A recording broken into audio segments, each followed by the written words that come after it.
اشہد اللہ الہ الا اللہ، جب مؤذن اشہد اللہ الہ الا اللہ کہے تو تم بھی کہو اشہد اللہ الہ الا اللہ۔ اپنے بیٹے کو یہ تربیت دو، یہ طریقہ بتاؤ، اپنی بیٹیوں کو بھی بتاؤ، جب آذان کی آواز ہو اپنا موبائل بند کرو، اپنا کام بند کرو اور آذان کا جواب دو۔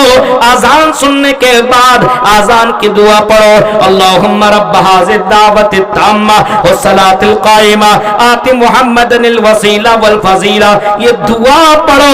یہ دعا تو جناب محمد رسول اللہ نے بتائی ہے۔ اس دعا کو پڑھ لینے کے بعد مسجد کی طرف نکل جاؤ۔ جب کوئی آدمی وضو بنا کر کے گھر سے مسجد کی طرف نکلتا ہے تو ایک ایک قدم اس کا ثواب بڑھتا جاتا ہے اور اس کے گناہ کے اندر کمی آتی جاتی ہے۔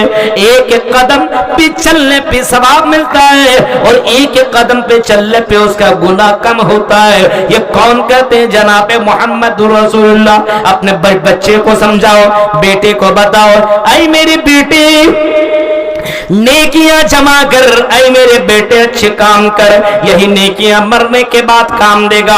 ہمیں اللہ کے سامنے حساب دینا پڑے گا۔ بچے کو جب 7 سال کا ہو تو نماز پڑھنے کا حکم دو، مسجد میں نماز پڑھنے کا حکم دو۔ ماں بھی نماز پڑھے تو اپنے بیٹی سے بولے اے میری بیٹی چل نماز پڑھ لے۔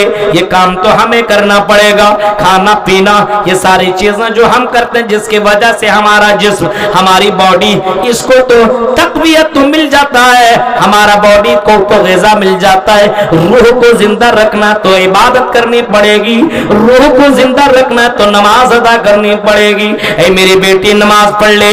جب بچپنے سے اپنے گھر کے اندر یہ ماحول پیدا کرو گے تو اللہ کے نبی فرماتے ہیں اگر بچہ 10 سال کا ہو اور نماز نہ پڑھے وَضْرِبُوهُمْ عَلَيْهَا، تو اس بچے کو مار مار کر کے نماز پڑھاؤ، اس بچے کے اوپر ڈنڈے مارو، اس بچے کو ڈانٹو، اس بچے کو پھٹکارو، مارو، نماز پڑھاؤ۔ نام پڑھے تو مار مار کر کے نماز پڑھاؤ۔ میرے بھائیوں 10 سال کی عمر میں مارنے کا آرڈر ہے، نماز نہ پڑھے تو مارو۔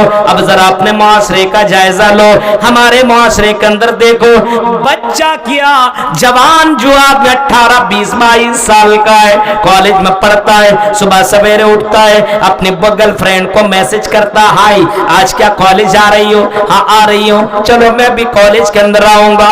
آج تو صبح کرتا ہے تو آج ہماری لڑکیاں اپنے بوائے فرینڈ سے چیٹنگ کر رہی ہے، رات میں چیٹنگ کرتی ہے۔ میرے بھائیوں اپنے بچے کو آپ نے تربیت نہیں دی، اپنے بچے کو آپ نے بتایا نہیں، اپنے بچے کو بتائیے میری بیٹی جب صبح کرو تو صبح کرنے کے بعد تم اللہ کا شکر ادا کرو، الحمدللہ الذی احیانا، الحمدللہ الذی احیانا بعد ما اماتنا والیہ النشور۔ اس اللہ کا شکر ادا کرو جس نے تمہیں دوبارہ زندگی دی، اس کا شکریہ ادا کرو۔ یہاں صبح کیا ہوئی؟ ہائی کیسی ہو، گڈ مارننگ ہو رہا ہے، تربیت نہیں دی آپ نے۔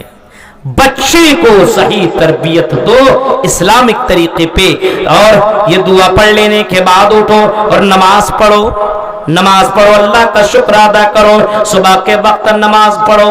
ہاں، اور اپنے بیٹے کو بتاؤ جو صبح کے وقت آذان نہیں پڑھتا، نماز نہیں پڑھتا ہے،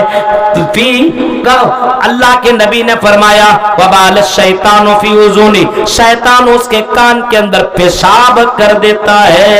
یہ بخاری کے الفاظ ہیں، جو فجر کی نماز نہیں پڑھتا تو شیطان اس کے کان میں پیشاب کر دیتا ہے، پورا دن اس کو منحوس کی طرح گزرتا ہے، اس کا دن بیکار کی طرح گزرتا ہے۔ یہ جناب محمد الرسول اللہ کہہ رہے ہیں اپنے بیٹے کو یہ طریقہ بتاؤ، اپنے بیٹیوں کو یہ طریقہ بتاؤ، خود کرو اپنے بچوں سے بھی کرواؤ۔ میرے بھائیوں اللہ کے نبی فرماتے ہیں ما من مولود الا یولد علی الفطرہ، ہر بچہ اسلام کے اوپر پیدا ہوتا ہے۔ اب باپ اس کو یہودی بنا دے، باپ اس کو مجوسی بنا دے، باپ اس کو نصرانی بنا دے، یا یہ کہہ سکتے ہیں ہر اگر یہ بچہ اسلام کے پر پیدا ہوتا ہے باپ اس کو کافر بنا دے, باپ اس کو جواری بنا دے, باپ اس کو شرابی بنا دے, باپ اس کو زناکار بنا دے, باپ اس کو گانا سننے والا بنا دے.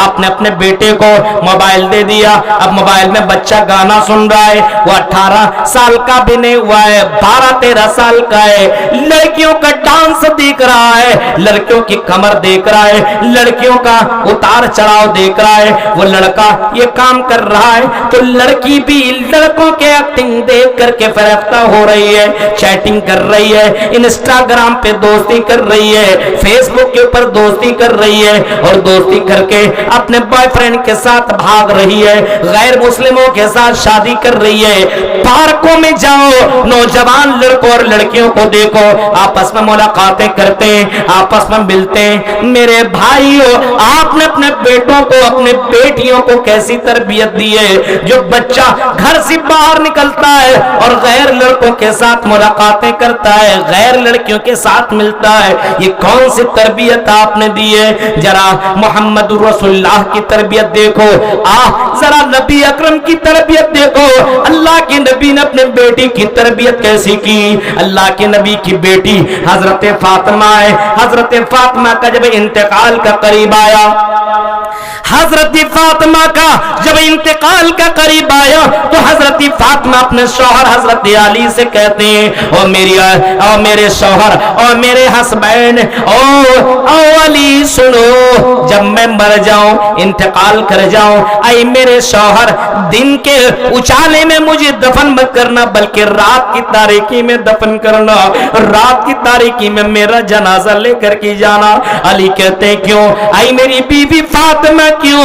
جواب میں حضرت فاطمہ کہتی ہے, اے علی, اس وجہ سے دن کے اجالے میں مجھے لے کر کے جاؤ گے, ہو سکتا ہے کسی مرد کی نظر میرے جسم کے اوپر پڑ جائے اور کہیں اس کے ذہن کے اندر کچھ دوسری باتیں آنے لگے, اور میرے شوہر رات کی تاریکی میں دفن کرنا, کہیں میرے جسم کے اوپر کسی غیر کی نظر نہ پڑے.